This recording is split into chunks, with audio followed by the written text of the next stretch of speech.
Point of view is a very powerful tool you can use to tell your story.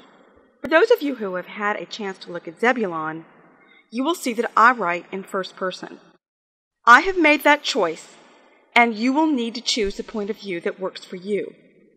There is definitely a trend in romance to write in third person. This doesn't mean, however, that you should definitely write your romance in third person. When trying to get published, you could also think, what's interesting, different, radical, unique? Remember that editors aren't looking for those things that have been done a million times. So don't be afraid to break out of the mold and develop your own uniqueness and your own voice. It's no longer true that all romances are written in third person. You'll find a fair amount of romances that are written in first person today. But you will still find third person very popular, and there could be a few editors out there that don't care for first person. Think of chick lit, that's almost always told in first person. Many romance publishers are also looking for chick lit. It's a genre of women's fiction that usually centers around the lives of 4 or 5 women who are usually connected in some way. Usually the women are of the same age range and live in the same town. Each woman gives her own personal accounting of her life and the group in first person. Normally, there is a very strong romantic element going on. In fact, each woman may have a romance going which you write about. You may want to attempt to write this type of fiction. Personally, I love reading it, but I find it very difficult to write. My point is, read various types of romance and women's fiction and select the point of view that will best let you develop your characters and communicate your story. To be a better writer, try a new point of view.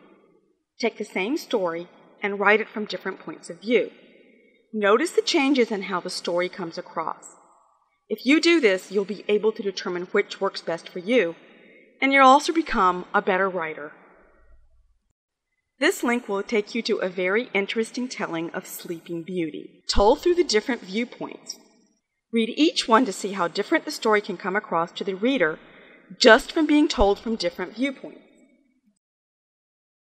Most people believe that third person offers the most flexibility. In third person, you'll never be using I or we. Remember that you're a narrator in third person. There are 2 types of third person narration: omniscient and limited. I don't believe that any romances are told in the omniscient form, since whether the couple truly loves each other is always the mystery. Think about it. The narrator who is omniscient would know everything, and they would know the eventual outcome. There wouldn't be much mystery there. However, as a writer, you could take the omniscient third-person point of view and write a very unique novel. A limited narrator only knows everything in the mind of a single character. It's called limited because it's limited to that character. You cannot describe things that aren't known by the character, although you can switch point of view.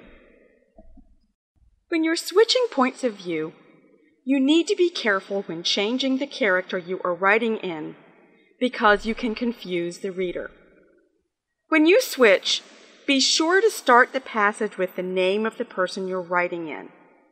Jane always takes a run before work, or Ken always hated Mondays. If you start the new passage like this, the reader will know who they are engaging with in this particular new section. Nora Roberts, probably the most famous romance author ever, switches points of view from paragraph to paragraph. She's clearly an artist at doing this, but I can attest to the fact that the reader never gets lost when reading her.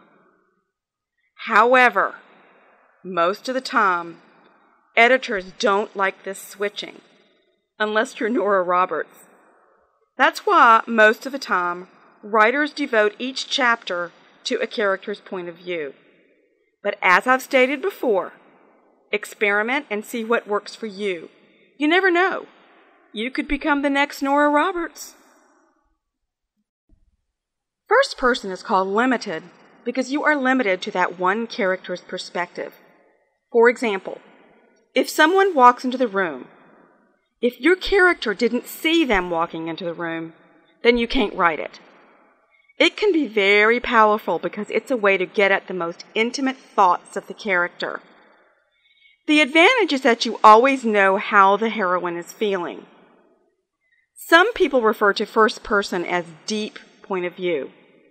You can have two characters' perspectives. If there are two first-person viewpoints, you can know what the hero and the heroine is thinking.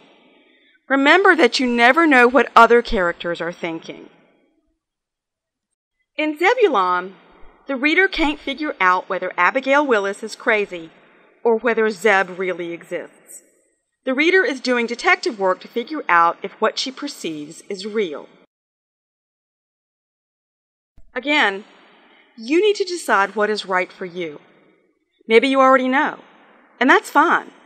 But if you're wondering what would be best for you, then experiment and read different points of view.